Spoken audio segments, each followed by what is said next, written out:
The big challenge when it comes to drop shipping, though, is finding a drop shipper. This is very clearly a business model that has more benefits for the marketer, and so, of course, not everyone is going to be eager to offer their services. How do you go about finding a drop shipper when they're in such short supply? Well, there are a number of options. But with any digital business, we tend to prefer keeping things simple and cheap. In this case, the best place for you to start is by looking at websites that act as directories for dropshippers, wholesalers, and manufacturers. One great site that will do all this is Alibaba, which you'll find here at alibaba.com. Another good one is Worldwide Brands, which you'll find here at worldwidebrands.com. The latter is probably preferable, as this specifically features dropshipping companies and has a large number of advantages for dropshipping businesses. For example, you can use this site to make sure that you're dealing with the real wholesaler. What does that mean? Well, it means that you can avoid making the mistake of signing up to sell products that someone else is dropshipping to you, thereby scraping profit from you. This is a common practice and one to be careful of when you're just starting out. Worldwide Brands is perfect if you plan on finding a dropshipping manufacturer quickly and selling their products on eBay or Amazon. The only problem with this plan is that there's a fairly hefty sign-up fee. Currently, it costs $249. Okay, so that's not astronomical, and this is a lifetime membership.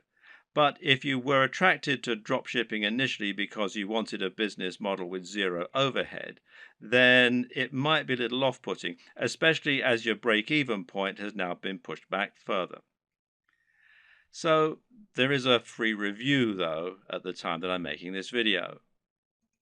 So another option is to try ThomasNet, which you can find here at thomasnet.com, which, like Alibaba, has a selection of different types of manufacturers and wholesalers selling different types of products and different types of services. Makers Row, which is makersrow.com, might also be worth checking out. Some other paid options include SaleWho and Dober, and a great free choice is Wholesale Central.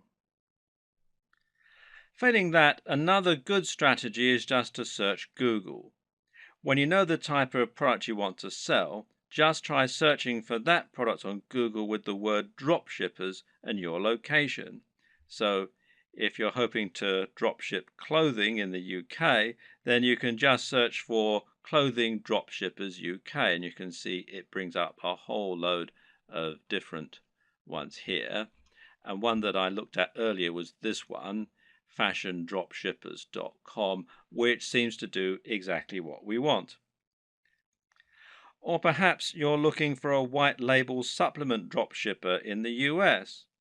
In that case, we can search white label supplement dropshipping US. And amongst a lot of the ones here, which you can see, one that we find is Vox Nutrition, which you can find here, voxnutrition.com. And it lets us do exactly just that. And it's pretty simple and straightforward method, and there are more and more businesses like this springing up all the time to meet demand. Vox Nutrition will handle formulation, production, and fulfillment on your behalf, making things nice and simple.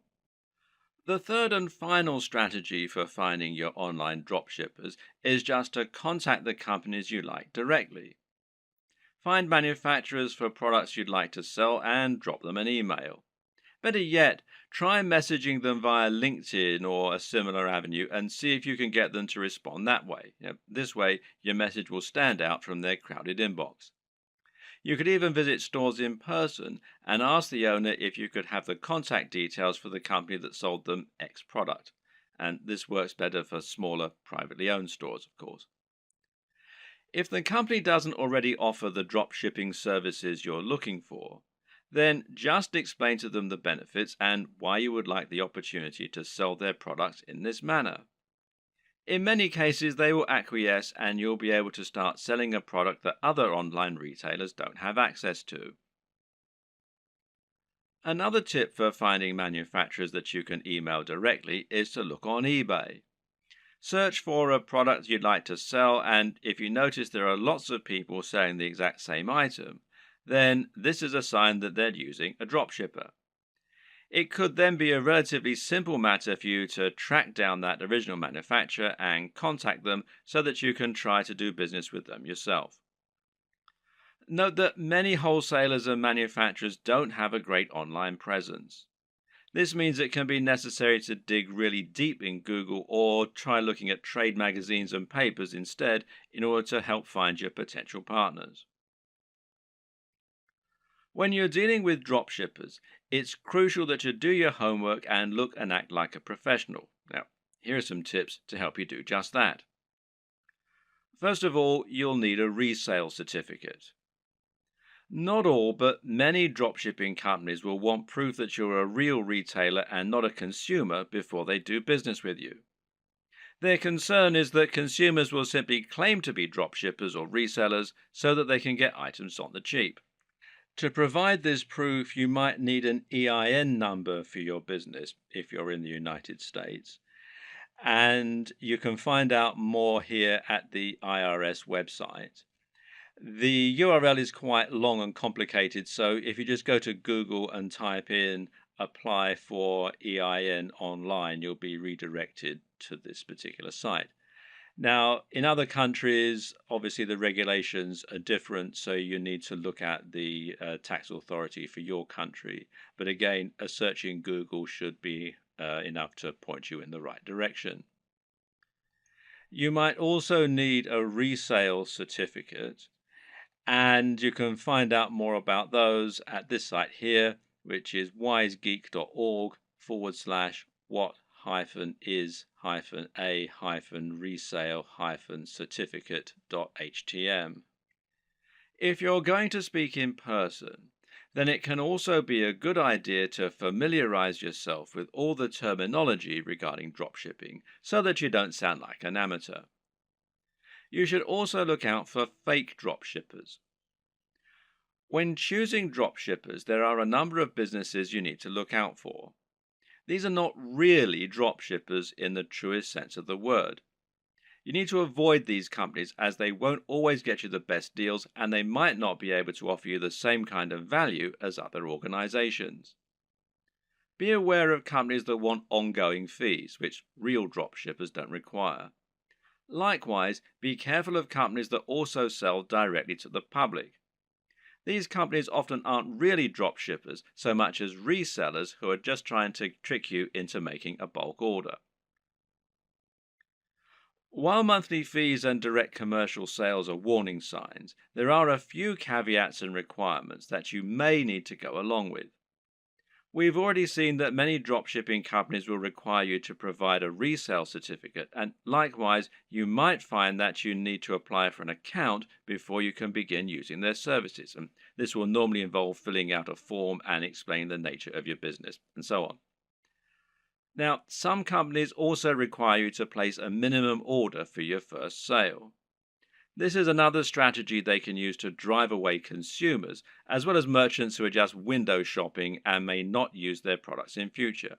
So, for example, you might have a minimum first order of $500, which is a little bit contrary to the entire concept of dropshipping, as you'll now have a bunch of inventory sitting around and the potential risk of losing that upfront investment. So, what can you do? Well, the best advice is to ask if you can use this initial expense as credit. Pay the first $500 and then use that amount in order to offset future sales until they've paid the full amount off. Drop them an email or speak in person to discuss this option. A lot of people just starting out are going to be very eager to find a partner to work with and will feel privileged when they get a positive response to their inquiry. It's an exciting feeling and certainly a compliment being given the go-ahead to sell on behalf of a manufacturer. But at the same time, you also need to be a bit discriminating in your choice. Don't go for the first company that's willing to work with you. Make sure they're actually up to scratch. One thing to be careful of is quality control, and in this regard, you often get what you pay for. Be sure to ask the company what quality control measures they have in place in order to prevent problems like defective products and faults. Likewise, speak with them regarding their delivery times and packaging. Remember that it's your reputation that's going to be riding on the quality of their products and service, so you need to ensure that you're happy with it. Another tip in this regard is to always ask for a sample of the product. If you have demonstrated their ability to sell and they truly are a big business, they should see it as a very small investment to provide a sample of what they're selling. And if they won't, then order a product yourself as a customer. You really don't want to put your name to anything that you haven't personally checked out first.